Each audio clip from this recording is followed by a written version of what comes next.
everyone, I'm Joanna Penn from thecreativepenn.com, and today I'm interviewing Ali Luke. Ali is the author of Publishing Ebooks for Dummies with Wiley, as well as Lycopolis, her indie published novel. Ali is a prolific blogger, featuring on some of the biggest blogs on the internet, including Copyblogger and Problogger, and her own site, aliventures.com. So welcome, Ali. Thanks, it's really great to be back. Yeah, we've had you on the show before, so I'll link to that in the show notes. So today we are talking about this book, Publishing. You've got one too, yay! And I mean, it's an absolutely brilliant book. And I want to start by talking about how paradoxical almost it is, because in the book you talk about how to publish your own book on Amazon and on your own website, and all these things that you can do without a publisher. So, what made you want to do this with Dummies? Like, what made you choose to go traditional with this instead of doing it just on your own site or self-publishing? I think although self-publishing has been really good for me, it's been a really core part of my business, there's still a sort of name recognition that you get with a big publisher. I mean, particularly with Wiley and the 4 Dummies series, which is so iconic. It's the kind of thing that, I can tell my mum and she gets it and she's proud of me. And it's also something which I can put in my bio if I maybe want to speak at a conference, or if I'm even just doing something like a guest post for a really big blog. It kind of looks impressive and sounds impressive. And there is a certain sort of level of, people know that to get a book published by Wiley in their 4 Dummies series, I must have achieved some kind of, some kind of standard. Like, it can't just be completely off the top of my head, I wrote down what I thought and bunged it into a book. And of course, with ebooks, I know that I and other authors put in a ton of work and research and effort and make them as professional as possible. But to the wider world, I think there is still something to be said about having a traditionally published book. And for me as well, the kind of bookstore distribution side of things is also really nice to have the book out there, physically on the shelves. Yeah, and I guess people who read the Dummies books don't know you. I mean, they buy the book because of the brand, so you will presumably reach people who don't know you otherwise. That's very much my hope, yeah. I mean, it's obviously, I'm hoping the people who already know me will buy the book, and lots of people have, which is really kind of encouraging, because my blog readers have been getting quite excited, all through the writing of it, when's it coming? Yeah.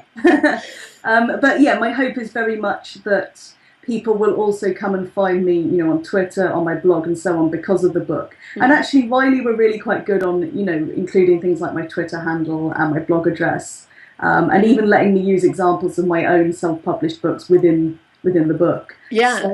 So that is one of my hopes, is it will kind of be a lead generator for my blog and for my business. Yeah, and we don't have to talk exact figures here, but one of the things you didn't mention was how amazing the money was.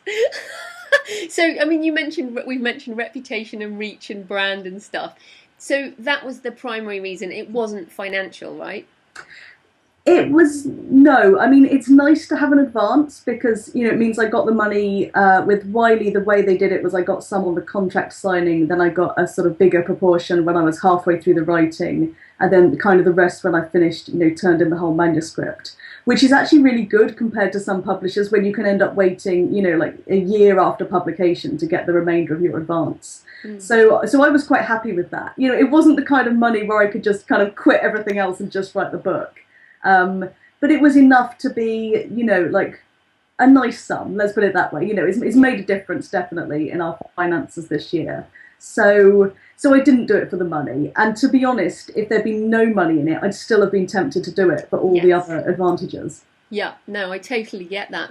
Okay, so your book obviously covers the basics, and we're not going to talk about the basics because I'm assuming that my listeners have sorted out their ebooks. And if they haven't, they can go buy your book and sort out their ebooks. But what I wanted to ask you some more, I guess, advanced questions, starting with, what are people still getting wrong with ebooks? Yeah, this one it dismays me a little bit, because sometimes I feel that, there are some fairly basic errors that just crop up time and time again. And sometimes from people who I maybe know them, or I've read their blog, or I can see that they've done it before, and I sort of feel maybe they should be able to get past that. So one, and I'm sure people have heard this one mentioned time and time again, is cover design. And I kind of sympathise here because I have no design bone in my body. I'm good with words. I really suck at anything graphical.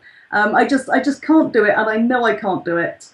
And I simply get somebody else to do that for me. So with Lycopolis, my novel, I was lucky enough to have a really good friend who's an artist who did the cover, and because she's a good friend, she'd also read the book, the whole book, so she had her own ideas on what to put on the cover, which really helped. With my blogger's guides, I paid a professional designer who sort of specialises in kind of online design, websites, ebook covers, and so on. And that I think has just kind of reaped dividends in the fact that the books look professional. So it is something I still seem to see indies doing, that just cover designs that are just that bit too amateur. And I think that's such a shame because, we all know you shouldn't judge a book by its cover, but let's face it, kind of we do. So that's definitely number one. And then I think number two is editing. And again, I really, really sympathise with people who've struggled with the editing, because I went through 4 drafts of Lycopolis and, I thought, okay, it's pretty much there. And I paid an editor friend, Lorna Ferguson of Fiction Fire, to edit it for me. And she had some, she said some really, really nice things. She was really encouraging, but she had some quite drastic suggestions for the book. I really needed to tighten the pace. I needed to cut quite a lot of material. And I ended up cutting, I think it was 135,000 words down to 85,000. So this was like, I got to the 4th draft. This was not kind of first draft material by any means. And it had been through a ton of workshopping, beta readers, feedback. So I think it just shows that it really is a good idea to get a professional, if you possibly can afford it, to do that final edit with you, because they will pick up on stuff that maybe other readers have kind of passed on by. And even little things like typos and stuff it just creates a bad impression. If somebody picks up the sample, and I know I do this, if I pick up a sample of a book that sounded really great, the premise really intrigued me, and then there are kind of clumsy sentences and typos and stuff on the first page, I just think, life's too short. I just give up there and then, and I know that's a shame, and maybe I should just give people more of a chance, but I have so many books to read, Yeah, life is too short. So no, I totally, and those are the 2 things I bang on about again and again. And I would say, for those people who listen to this regularly and have heard me bang on about these 2 things again and again, can you just please check, everybody, that you have actually done those 2 things before you criticise us for talking about the same thing over and over again? It is tough. I mean, I know how easy it is to kind of read good advice and to think, well, of course my cover's fine, or of course I've edited it carefully, but maybe just get like a second opinion, ask someone who's really honest, like maybe not like your husband or your wife or like your best friend. Ask someone kind of impartial, like, do you think this cover looks good and professional? And maybe you just kind of double check that it's working. And then I guess the third thing I would say is a problem for some authors, maybe not all authors, is just writing one book and then promoting that book and marketing that book, and that is their one book, the kind of one book they are ever going to write. And I mean, while obviously you really do need to put in the time to market and promote, it's not a great idea, I feel, as an indie author, as a self-publisher, to just write one book and kind of pin all of your hopes on it, because the way that people have kind of million ebooks sold on Kindle sort of thing is to write multiple books and to build up a readership and to have a series and then to sell each book in the series, or to have a trilogy and so on. So obviously marketing is important, but I do think it's a shame when authors kind of completely stop writing in favour of marketing. Yeah, no, I agree with you. And therefore I have to ask you, how's the sequel to Lycopolis coming up? It's coming. It went a bit more slowly than I'd hoped, because I was writing the Dummies book and they had very, very tight deadlines. So I did prioritise that. But I've got about 60,000 words of the first draft, which I'm pretty happy with. And I'm hoping to maybe do some redrafting in November for National Novel Writing Month. Which I've got quite a few sort of friends and writing contacts who are interested in doing that alongside me. So my hope is to kind of just prioritise that again a little bit more now that kind of some of the bulk of my work for this year is, is out of the way. Yeah, I'm doing NaNoWriMo this year as well. I think I saw on Facebook. Yeah. I'm going to write the first draft of like a brand new book, brand new series. So really use it as a good chance to get first draft material down. So that's very cool.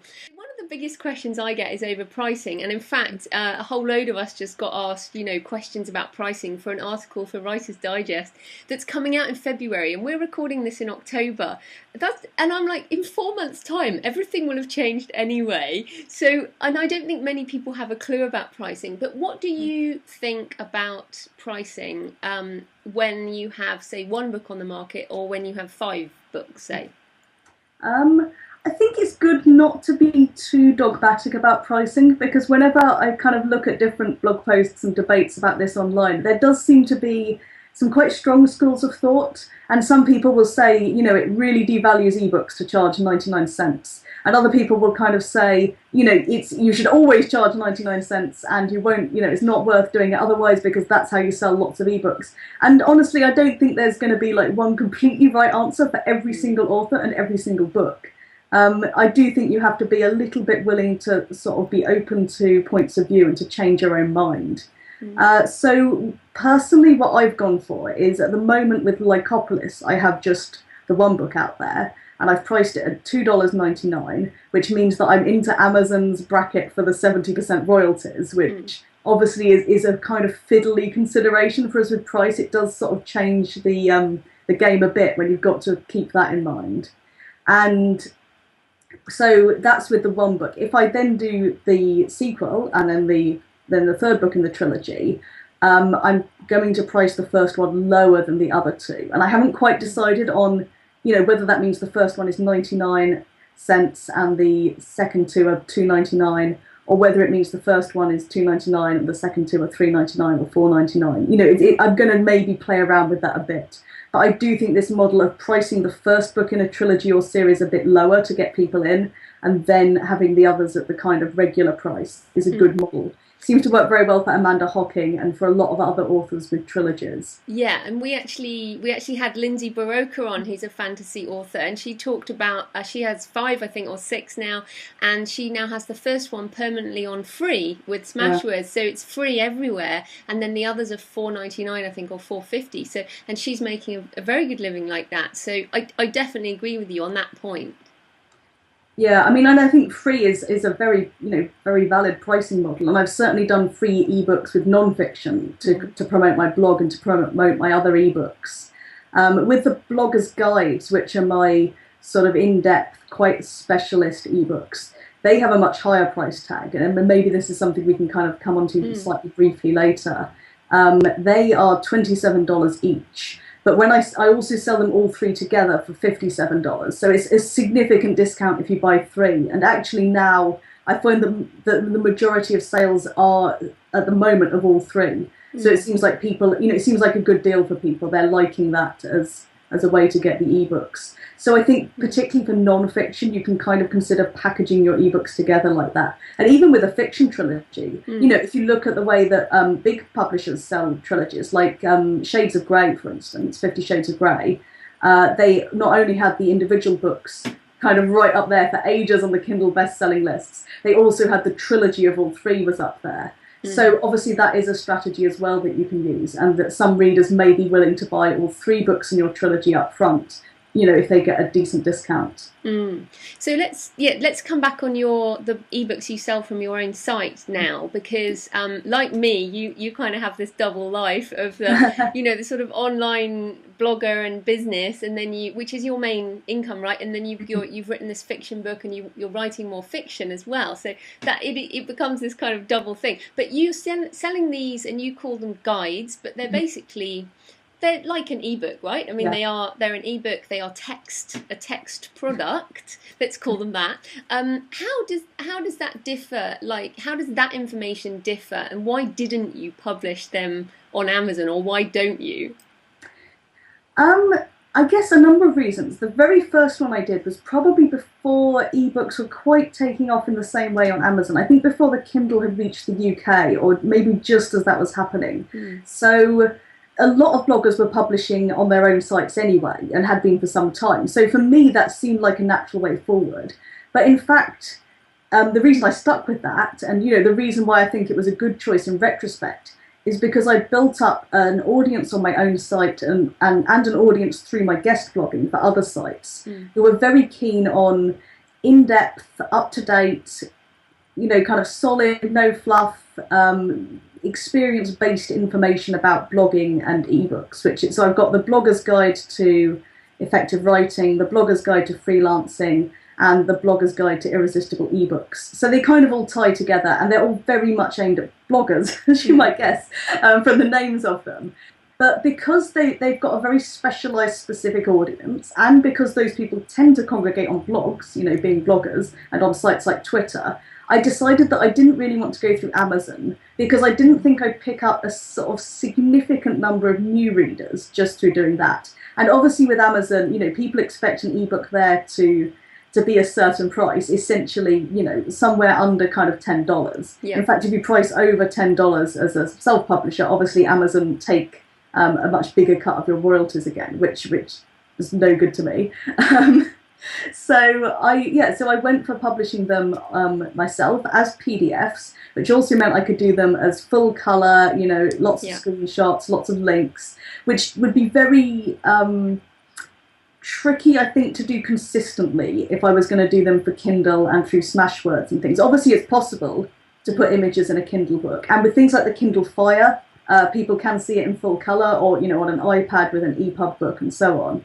But I sort of wanted to know that people would always get a high quality, product. They'd be able to see all the screenshots and examples. They'd be able to click on the links easily. And so for me and for my audience, doing those ebooks as quite specialised PDFs with a higher price tag but a much smaller audience base than what you'd expect on Amazon, that has worked very well and has definitely kind of been good in terms of the income for those books. Exactly, and it's almost like the word ebook has become a problem. And I mean, your book is publishing ebooks, but what we're talking about, the difference between publishing a fiction novel for the Kindle versus doing, like you're saying, this basically a product in PDF format, but it's got so much more linkage, as you say.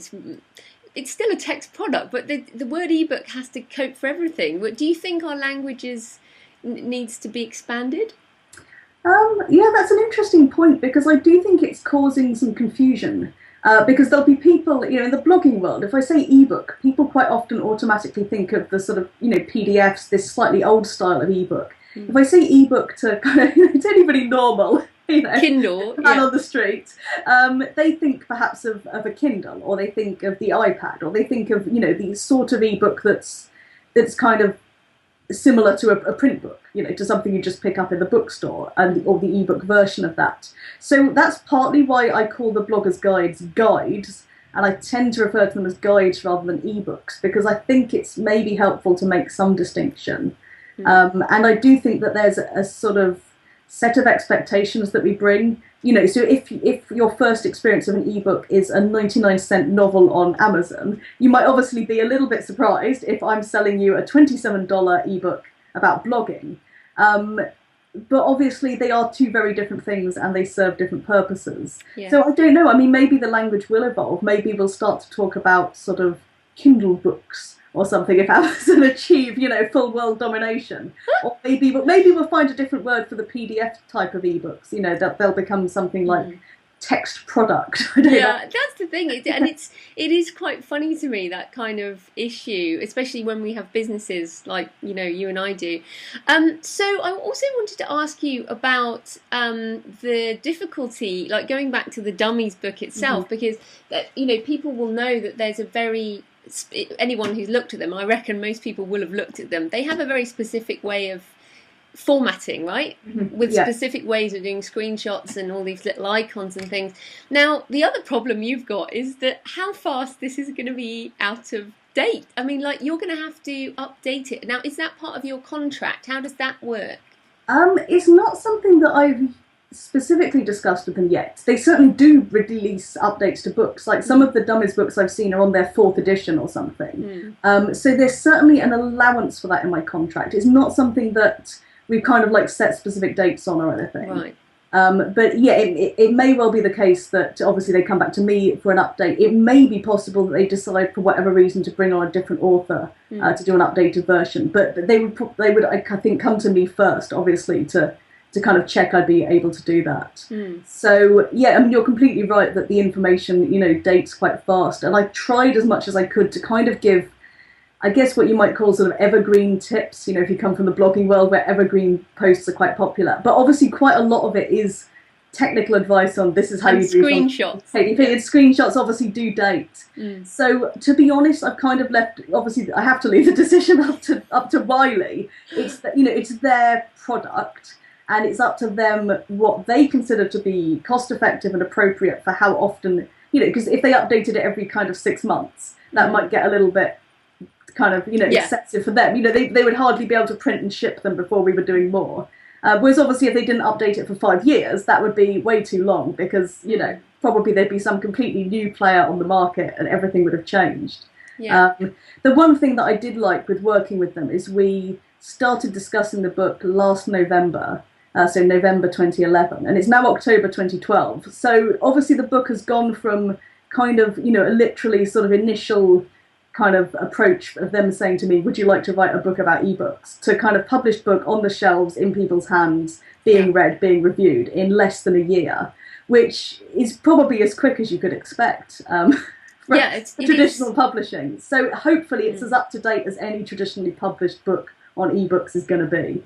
It is impressive, and they certainly, I mean, the Dummies brand, though, it is kind of a machine. They put out a lot of books, so I mean, I am impressed with that. And another question on working with a publisher. You have your own business, you're a blogger, you decide to do something, launch it tomorrow, whatever. How did it feel to not be in control of even the way that you could format your pages? Or, you know, I remember when we talked about the proposal, even their proposal was in a specific format, and I was like, ooh, that kind of feels like out of my control. So how did you cope with that? It wasn't as bad as I thought it would be, because I'm someone who likes quite a lot of control. And especially in my business. I mean, one of the reasons I love self-publishing is to have full control. And I'm the kind of person who will do everything, down to, you know, like the HTML if it sort of goes a bit wrong, or kind of converting it to the right formats. And I mean, I know I could pay people to do that for me. It'd probably be more efficient. But I just liked having that control over my ebooks. With this, though, I guess it was nice because I had a lot of support. So I didn't feel like I was just kind of striking out on my own.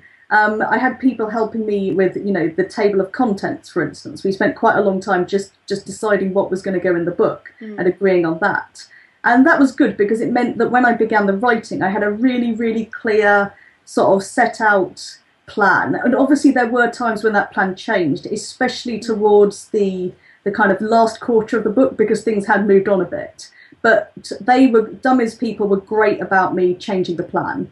You know, it wasn't like massive changes, but we did make some minor changes just to kind of account for things that had developed during the months between me giving them the table of contents and me actually writing, you know, chapter 18 or whatever it was.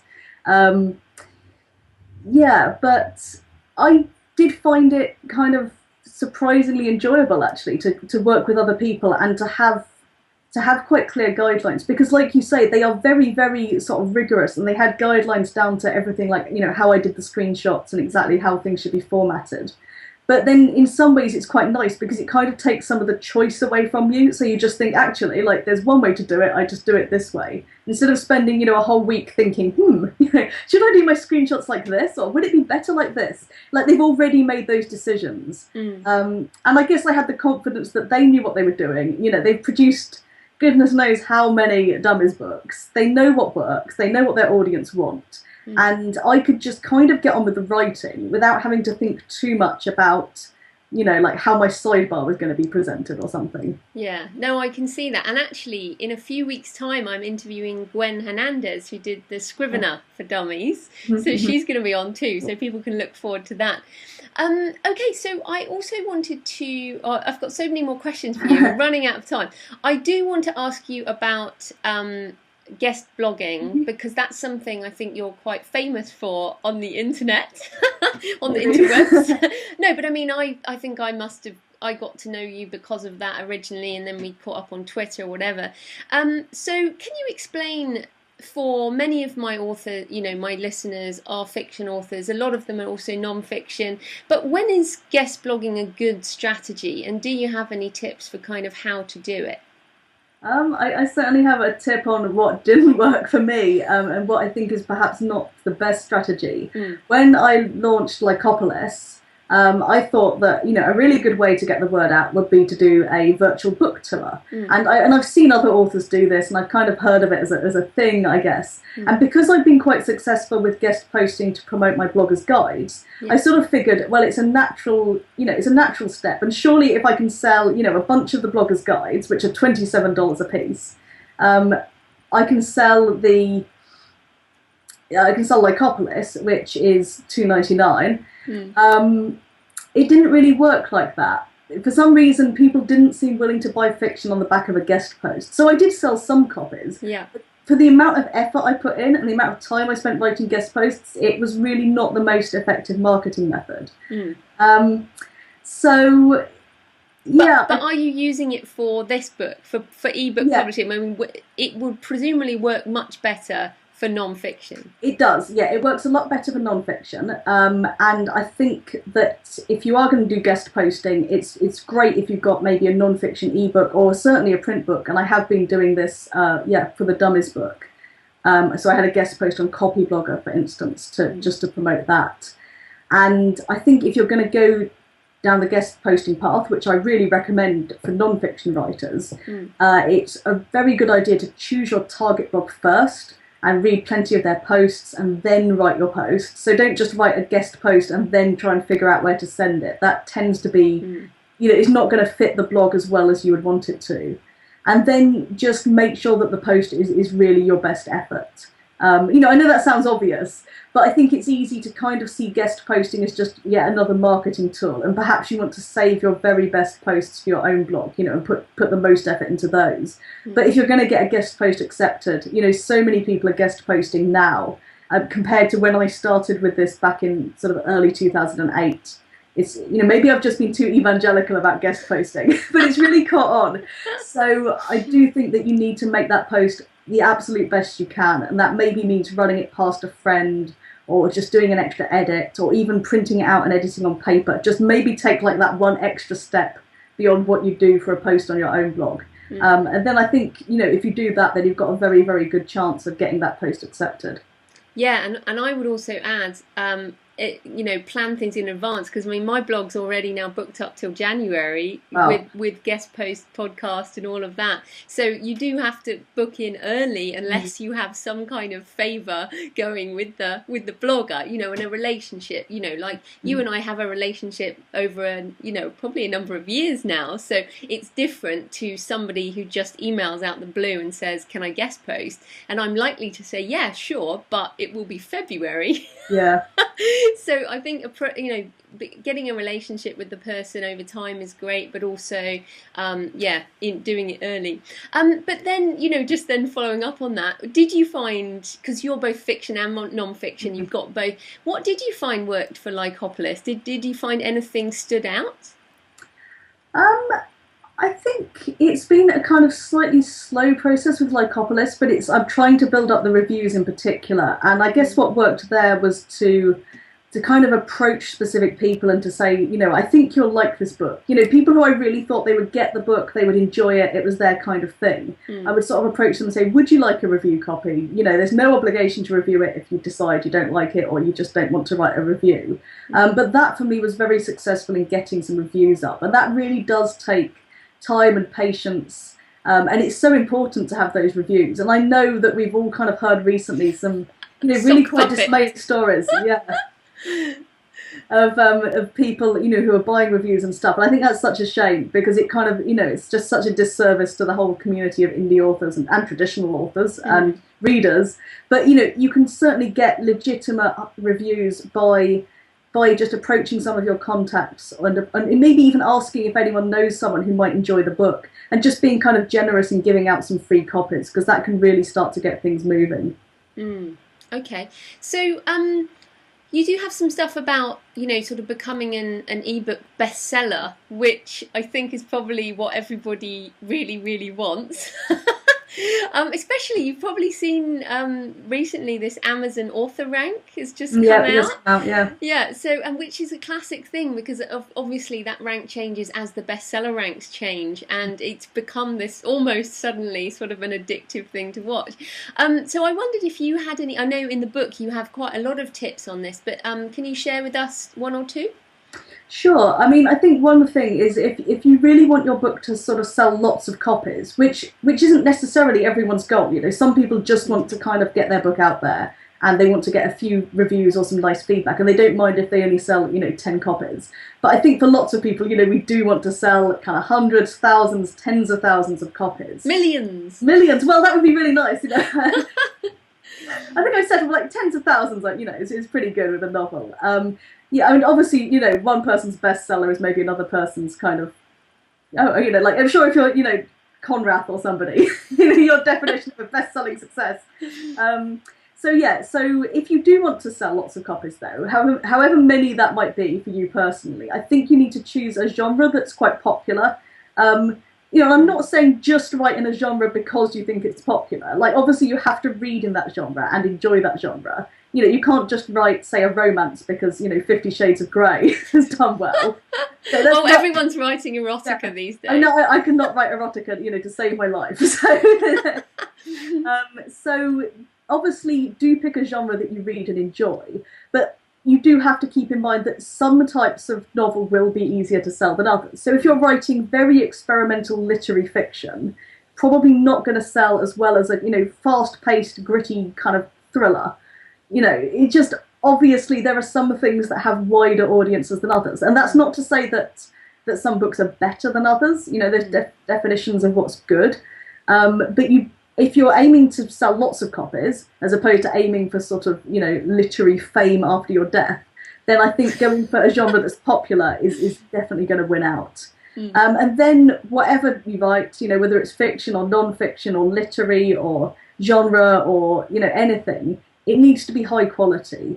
You know, and I think this is something where sometimes people will maybe think that genre fiction, you can just kind of dash off a novel in a few weekends and slap it up online, and, you know, people will read it because you're kind of going a bit for the lowest common denominator. And I think that's kind of an arrogant approach and a sort of false approach. I think that readers of genre fiction want good quality just as much as readers of literary fiction. It's just that in genre fiction, the kind of qualities you might be going for could be things like, you know, a really tightly plotted novel, as opposed to one with kind of, you know, in-depth consideration of, you know, the human condition or something. But it is important that, you know, you respect your readers and your genre, and you make that book as good as you can make it. No, absolutely, and I don't think those things change. Okay, so just, I guess, finishing up, is there anything less obvious or anything that you, when you were researching the book, because you know a lot about this area, you've been in this area a lot, you know, a while now, was there anything that you learned in your research that was like really interesting, or kind of that you felt like, wow, that's new?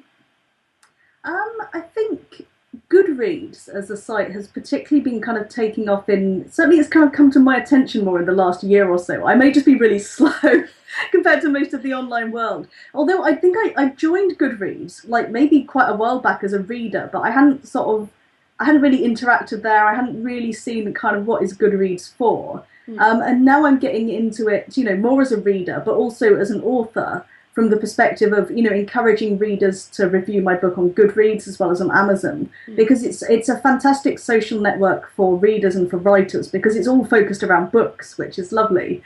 But I think, you know, there are more and more communities like that springing up online, where as an author you kind of want to get your book a presence there, and you want to have a presence on there.